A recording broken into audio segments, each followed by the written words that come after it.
ፊልማችን ሲጀምር አራት የኮሌጅ ተማሪ የሆኑ ልጆች የመኪና ፍጥነት ውድድር እየተከታተሉ ነበር። ኒክ የሚባለው ጓደኛቸውም የሚበላ ነገር ሊያመጣ ከሄደበት ሲመለስ በኃይል ስለተቀመጠ የተቀመጠበትን ወንበር ይሰብረዋል። የተሰበረውን ጣውላን በተመለከተበት ጊዜ ቀና እያለ ነገሮችን መመልከት ይጀምራል። ታዳሚዎች የተቀመጡበት አካባቢ በጣም የቆየና ያረጀ ከመሆኑ የተነሳ ራሳችን ላይ ሊፈርስ እኮ ነው የሚመስለው ሲል በውስጡ ያጉረመርማል። ወደ ጓደኞቹም ከዞረ በኋላ ይሄ ቦታ ላይ ግን ቁጭ ብሎ ለመታደም አስተማማኝ ነው ሲል ይጠይቃቸዋል። አንደኛውም ጓደኛው ዝም ብለህ ነው እባክህ የምትጨናነቀው ሲል ይመልስለታል። ነገር ግን የሚወዳደሩት መኪናዎች በፍጥነት እዛ ቦታ ላይ በተላለፉ ቁጥር ብረቶቹን አያይዘው እንዲቆም ያደረገው ብሎን እየተፈታ እያላላ ነበር የመጣው። ወዲያው መሬት ላይ የነበረው ወረቀት ንፋስ ያውለበልበውና ከኒክ አጠገቡ ያስቀምጠዋል። ኒክም አጠገቡ የተቀመጠውን ወረቀት አንስቶ ከተመለከተ በኋላ የሞቱ የሬስ ካር ድራይቨሮች ነበር በፎቶዋቸው ተደርድረው የተቀመጡት። በዚህም ጊዜ ውስጡ አይ እዚህ ጋማ የሆነ ልክ ያልሆነ ነገር ሊፈጠር ነው ማለት ነው እያለ መጠርጠር ጀመረ። ታዲያ በተመሳሳይ ሰዓትም በጨዋታው ላይ ሲሳተፍ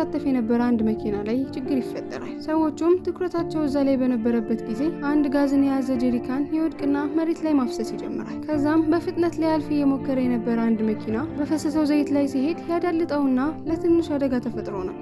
ነገር ግን ያ አልነበረም የከፋው ስህተት። ሌላ መኪና ሜካኒኮቹ ስራቸውን ሰርተው ሳይጨርሱ በፊት መንዳቱን ይጀምራል። ታዲያ መኪና ላይም ተሰክቶት የነበረው አንድ ብሎን የሚመስል ነገር መሬት ላይ ይወድቃል።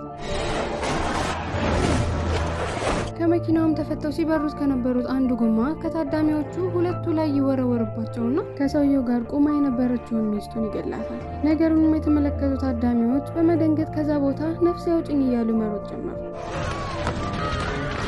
ሌላም መኪና ይፈነዳና ተወርውሮ ሁለት ከዛ ቦታ ለማምለጥ ሲሞክሩ የነበሩትን ከወገባቸው ቆርጦ ሁለት ቦታ ይከፍላቸዋል። አንድም ስትሮጥ የነበረች ሴት ደረጃው ላይ ትወድቅና ሲሮጡ የነበሩት ሰዎች ላይዋ ላይ ይረማመዱባታል። በድካም በጀርባዋ በምትዞርበትም ጊዜ አንድ ሲበር የነበረ ነገር ይመጣና ደረቷ ላይ በመወርወር ጨፍልቆ ይገድላታል። ታዲያ ሚስቱን የሚያጣው ሰውዬ የሚስቱን ሬሳ እየተመለከተ ከዛ ቦታ ሮጦ ማምለጥ እንዳለበት ራሱ ተረስቶታል። መሮጥ እንዳለበትም በተገነዘበ ጊዜ በጣም ረፍዶ ነበር። የሆነ ነገር ያደናቅፈውና ልክ ወደ ኋላ ሲል ሾልሎ እየጠበቀው የነበረው እንጨት ነበርና ከአናቱ ጀርባ ተሰክቶ በአፉ ይወጣል። ከዛ ቦታ ለማምለጥ እየተሯሯጡ ያሉት ሰዎች በአንዱ በር ብቻ ስለነበር በጣም እየተጨናነቁ ይመጣሉ። አንድም በቦታው የነበረ ሴኩሪቲ ጋርድ ሁለተኛውን በር እኮ ክፍት ነው፣ በዚህ በኩል ማምለጥ ትችላላችሁ ሲል ይጠራቸዋል።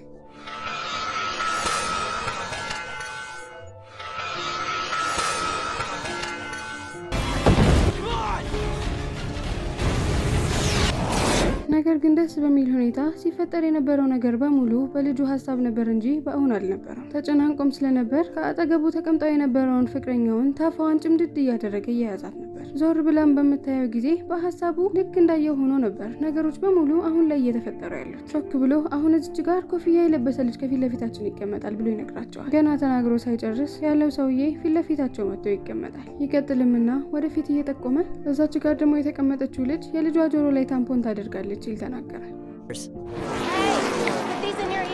ጓደኞቹ በጣም በመገረም እየተመለከቱት ነው። ቀጥሎም ቀና ሲል በሀሳቡ ሲፈነዳ የተመለከተውን መኪና ያገኘዋል። ከዚህ በፍጥነት መሄድ አለብን ካለበለዚያ እንሞታለን ሲል ለጓደኞቹ ነገራቸው። እዛው ሳያስቡት ብጥብጥ ይፈጠርና ኒክ ባገኘው ነገር ፊት ለፊቱ ያገኘውን ሰውዬ አናቱን ይልለታል። ከፊት ለፊቱም ካርደር የሚባለው ሰውዬ ይዞት የነበረውን ቢራ መሬት ላይ ያስጥለዋል። ካርደር ሚስቱን አንቺን እዚህ ጋር ጠብቂኝ በማለት መጠጡን ወዳስደፋው ልጅ እያሯሯጠው ከኋላው ይሄድ ጀመር። ውጪም ከወጡ በኋላ ኒክ ስለሚፈጠረው ነገር ገና ሊያስረዳቸው አፉን ሲከፍት ኃይለኛ የሆነ አደጋ ከውስጥ ሲፈጠር ተሰማቸው። ሰዎችም ህይወታቸውን ለማዳን ከቦታው እየሮጡ ይሄዱ ጀመር። በድንገትም ካርደር ሚስቱን ውስጥ ጠብቂኝ እንዳላት ትዝ ይለውና እሷን ለማምጣት ወደ ውስጥ ለመግባት በሚሞክርበት ጊዜ አንድ ሴኩሪቲ ጋርድ መግባት አትችልም በማለት ይዞ ያስቆመዋል። በዛች ቅጽበት እየበረረ የነበረ አንድ ጎማ ይመጣና የአንድን ሚስት ከጀርባው በመምታት ይገድላታል። እዛም ውስጥ በተፈጠረው አደጋ ምክንያት 52 የሆኑ ሰዎች እንዲቀበሩ አድርጓል። በአካባቢውም የነበሩት ሰዎች ለቅሶ ላይ ተገኙ። ኒክም አደጋ ሊፈጠር ነው ባለ ጊዜ እሱን አምነው ከዛ ቦታ የወጡት ሰዎች ግማሾቹ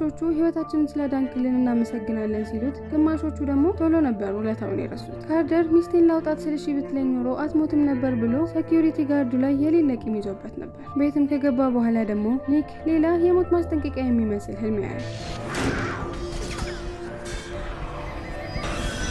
ቅዠት ብቻ እያሰቃየው መስሎት ነበር። ነገር ግን ሞት አሁን ላይ የሚወስዳቸውን ሰዎች ስም ዝርዝር ሊስቱን ጀምሮ ነበር። በሌላ በኩል ካርተር ትልቅ መኪና እየነዳ እየሄደ ነው። ለሚስቱ ክፉኛ መበቀል ፈልጓል። የጆርጅን ቤት ከውጭ ሆኖ ሲመለከተውና መብራቱ ሲጠፋ ሲመለከት ከመኪናው በመውረድ ከኋላ መስቀልን የሚመስል ቅርጽ ያለው እንጨት ያነሳል። እንጨቱንም በሚያነሳበት ጊዜ ያላስተዋለውን አንድ ነገር ጥሎ ነበር። ማንም ሳያየው ከሰውየው ቤት ፊት ለፊት ሆኖ መሬቱን እየቆፈረ ነበር። በሀሳቡም እዚህ ውስጥ ካስገባሁት በኋላ አቃጥላለሁ ይላል። በተመሳሳይ ሰዓት ታዲያ ኃይለኛና ቀዝቃዛ የሆነ ንፋስ መኪናው ላይ ተንጠላጥሎ የነበረውን ነገር ያላቅቀውና እንዲወድቅ ያደርገዋል። የወደቀውም ነገር ሬዲዮን ይነካውና ዘፈን ከፍተኛ በሆነ ድምጽ ይከፈታል። እዛው ማይሆኑ ነገሮች ይነካኩና ትራኩ መሄድ ይጀምራል። ካርተርም ታዲያ ከኋላው እየተከተለ መኪናውን ለማስቆም ቢሞክርም ነገር ግን የትራኩ መኪና በፍጹም ሊከፈትለት አልቻለም ነበር። ቆሞም በንዴት ምን ላደርግ እያለ በራሱ እየተናደደ እያለ ቅድም ሳያቅ መሬት ላይ ጥሎት የነበረው ሰንሰለት እግሩ ላይ ይጠመጠምበትና በአሰቃቂ ሁኔታ አስፋልት ለአስፋልት ይጎትተዋል። ታዲያ ወዲያው ነበር መኪናው ትንሽ እንደሄደ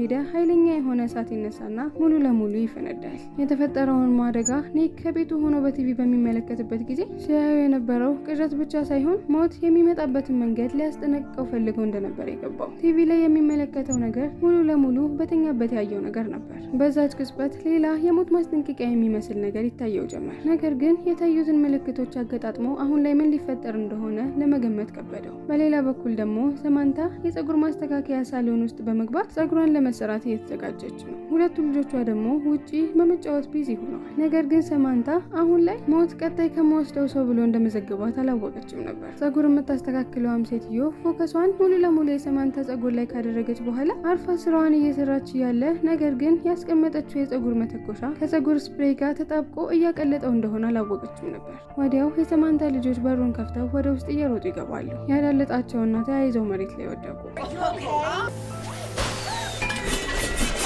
የተፈጠረው ነገር በጣም ነበር ሰማንታን ያስደነገጣት። ፀጉሯንም ተሰርታ ከጨረሰች በኋላ የምትከፍለውን ክፍላ እየወጣች ያለ ቅድም ልጆቿ ሲጫወቱ የጣሉት ድንጋይ ላይ የሆነ መኪና እየተራመደ እናያለን። ከመኪናውና ከድንጋዩ መካከል በተፈጠረው ፍሪክሽን ምክንያት ድንጋዩም ከመኪናው ያመልጥና ነጥሮ የሰማንታን አይን ይመታታል። በዛም መልኩ ነበር ወዲያው ህይወቷ ያለፈው። ስለሷ የሚወጣውን ዜና ካነበበ በኋላ ኒክ ጓደኞቹን በሙሉ ሰብስቦ ያማክራቸው ጀመር። ከዛ አደጋ ያመለጡትን ሰዎች በሙሉ ሞት የራሱን አደጋ እየፈጠረ ነፍሳቸውን እያንዳንዳቸውን እያሳደደ እየወሰደ ነው። ነገር ግን ኒክ አሁን ላይ ቀጣይ የሚሞተውን ሰው ሊያውቅ አልቻለም። ዳናም የሰማችውን ነገር መቀበል ስላልፈለገች የመጀመሪያዎቹ ሁለቱ ሞቶች ዝም ብለው ተገጣጥመውብህ ነው በማለት ክፍሉን ለቃ ትወጣለች። ታዲያ ሀንትም የኔ ሞት አሁን በቅርብ እንደሚወሰድ ከተወሰነ ሳልሞት የቀረኝን ጊዜ ላጣጥምበታ ታዲያ እያለ ያሾፋል። ነገር ግን በጣም የሚያስፈራ የሆነ ቪዥን የኒክ ጭንቅላት ላይ ድጋሜ ይከሰታል።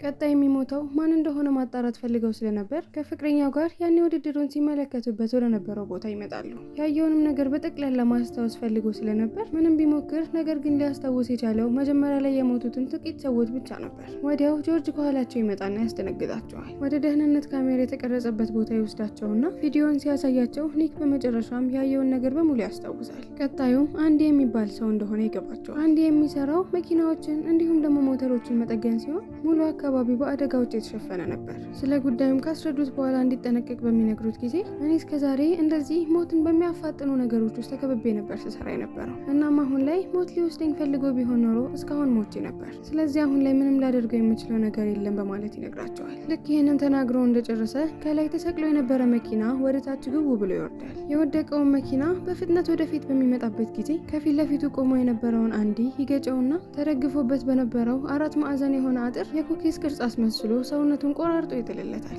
አሁን ላይ ታዲያ ኒክ ባየው ቪዥን መሰረት ከተጓዙ ሀንትና ዳና አሁን ላይ ነበር ተረኝነታቸው። ባየውን ቪዥን ሁለቱ ሲሞቱ የተመለከተው አንድ ላይ በነበሩበት ጊዜ ስለነበር የትኛቸው ቀድሞ እንደሚሞቱ አላወቀም። ስለዚህ ሁለት ቦታ ይከፈላሉ። ኒክ ሀንትን ለመፈለግ ይሄዳል፣ ሁለቱ የቀሩት ደግሞ ጀናን ሊያፈላልጉ ይሄዳሉ። ታዲያ የመዋኛ ገንዳ ጋር ሆኖ ሲዝናና የነበረው ሀንት በሽጉጥ ሲጫወት የነበረ ልጅ ውሃ ይረጭበታል። ሀንትን በዚህ ጊዜ በጣም ይናደድና ልጁ ይዞት የነበረውን ሽጉጥ አንስቶ ቅርጫት ውስጥ ይከተዋል። ነገር ግን ጥሎት የሄደው ሽጉጥ የማይሆን ቦታ ላይ ነበር የወደቀው። ታዲያ በድንገት የወደቀው ሽጉጥ ድሬኔጅ ሲስተሙን ማክሲመም ላይ ያደርገዋል። በሌላ በኩል ደግሞ ጎልፍ የሚባለውን ጌም እየተጫወቱ የነበሩት ሰዎች ኳሱን ሲጠልዙት በጀርባው ተኝቶ ይዞት የነበረውን ሳንቲም ይመታውና ሳንቲሙም እየተንከባለለ የመዋኛ ገንዳ ውስጥ ይገባል። ሳንቲሙም ታዲያ ለሀንት በጣም ትልቅ የሆነ ቦታ ስለነበረው እሱን አገኛለሁ ብሎ እየዋኘ ወደ ውሃ ውስጥ ይገባል። ታዲያ በዛ ሰዓት ኦን ተደርጎ የነበረው ድሬኔጅ መዋኛ ገንዳ ውስጥ የነበረውን ውሃ ከፍተኛ በሆነ በመሳብ አቅም እየሳበው ስለነበር በውሃ ውስጥ የነበረውንም ሀንት ስቦ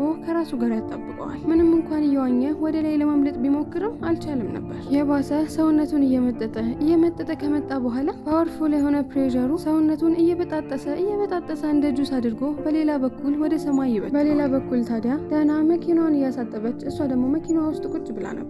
ታዲያ በሰዓቱ ቆሞ የነበረው አንቴና ሲያልፍ በነበረበት ጊዜ ፓወር ቦክሱን ይነካዋል። በዚህም ጊዜ መኪናዋን የሚያጥብላት ሙሉ ለሙሉ ማሽኑ መስራት ያቆማል። በጣም የደነገጠችውም ዳና ከዚህ በፍጥነት ማምለጥ አለብኝ በማለት መኪናዋን ለማስኬድ እሞክራለሁ ብላ፣ ነገር ግን የነካችው ነገር ሌላ ነበር። የመኪናው የጣራ መስኮት ይከፈታል። ከላይም የነበረው የውሃ ማጓጓዣ ቱቦ ይሰበርና መኪናዋን ለጉድ በውሃ ያጥለቀልቅላት ጀመር። መኪናዋን በውሃ እየሞላ እሷም ሰምጣ ላለመሞት በመኪናው በላይኛው መስኮቱ ወደ ላይ እንደምንም ብላ ፈልቅቃ ለማምለጥ ብትሞክርም አቁሞ የነበረው ማሽን መስራት ይጀምርና መኪናውም ወደፊት መጓዙን ይቀጥላል። ታዲያ ጭንቅላቷ ከላይ በወጣበት ነበር የሚሽከረከሩት ማሽኖች ጋር እየመጣ ያለው። ነገር ግን ደስ በሚል ሁኔታ ሲያፈላልጓት የነበሩት ሁለቱ ሰዎች በቦታው ደረሱ። መኪናዋን እንደምንም አድርገው ገፍተው ከውስጥ በሰላም ያወጧታል። አሁን ላይም ሁለቱ እሷን ስላዳናት ሞት አቁሟል ወይስ ጉዳዩን ሊቀጥል ነው እያሉ እየተመካከሩ ነው። ነገር ግን ሞት አሁን ላይ በቅድመ ተከተሉ ከቀጠለ አሁን ተረኛ ጆርጅ የሚባለው ሰው ነበር። ከዓመታት በፊት ጠጥተው በሚያሽከረክር ሹፌር ምክንያት ሚስቱንና ልጁን በሞት ተነጥቆ ነበር። ነገር ግን አሁን ላይ እነሱ ጋር ለመሄድ ወይንም ደግሞ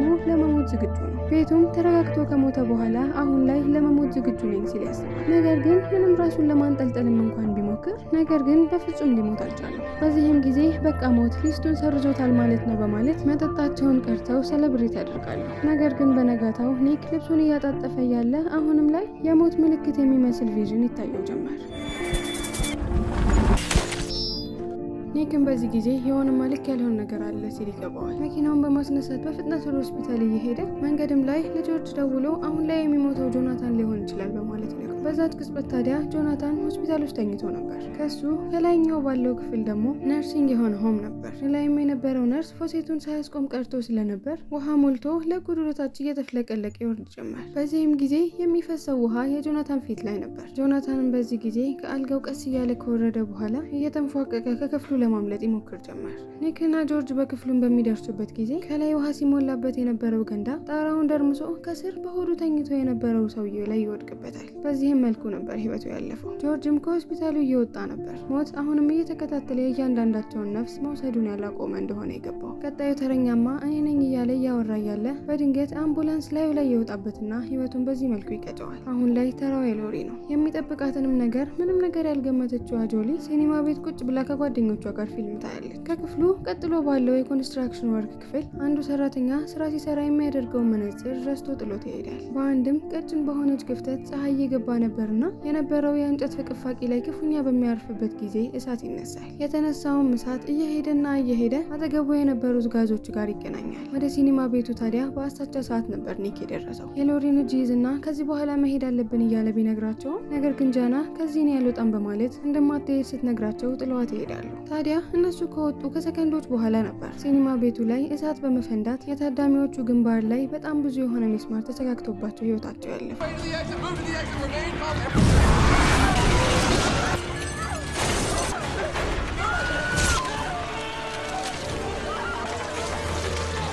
አሁንም ግን ደስ በሚል ሁኔታ ይሄ ሁሉ ነገር በኒክ ቪዥን የሚታየው ነገር ነበር። አሁን ላይ ምንም ማቃጠል ያለብን ጊዜ የለም ሲል አሰበ። ሎሪን ለማግኘት ወደ ቦታው እየሮጠ በሚሄድበት ጊዜ ልክ ቦታው ሲደርስ ግን እሳቱ ኦልሬዲ ተፈጥሮ ነበር። በአቅራቢያው ያገኘውን እሳት ማጥፊያ ያነሳና እሳቱን ለማጥፋት ቢሞክርም ነገር ግን ይሄ ብቻ የተፈጠረውን እሳት ለማጥፋት በቂ አልነበረም። ተስፋን በመቁረጥ የእሳት ማጥፊያውን ወደ ጎን ሲወረውረው ሚስማር መምቻ የሆነው ማሽን መሬት ላይ በመውደቅ ራሱን ኦን ካደረገ በኋላ እንደ ሽጉጥ ሚስማሩን ባገኘው ቦታ ሁሉ ይሰካ ጀመር። የተተኮሰውን ሚስማር የኒክን እጅ አግኝቶት ነበርና ከግድግዳው ጋር አጣብቆታል። በተጨማሪም ደግሞ ሲተኮስ የነበረው ሚስማር በአካባቢው የነበሩት የጋዞቹንም ጀሪካን ነካክቷቸው ስለነበር ከእሳቶቹ ጋር ሲገናኙ እየተባባሰና እሳቱም እየጨመረ ይመጣል። ባለውም አቅም ታዲያ ኒክ ረጅም የሆነውን ጣውላ ካነሳ በኋላ የሚሄደው ጋዝ ሙሉ ለሙሉ እሳቱን ሳይደርሰው በፊት በማለት ከላይ ከነበረው የውሃ ማጓጓዣ ቱቦን ይመታውና እሱን በማፈንዳት የሚቀጣጠለው እሳት ላይ ውሃ እንዲዘንብበት ያደርጋል። ሲኒማ ቤት ውስጥም ታዲያ ፊልም ሲመለከቱ የነበሩትን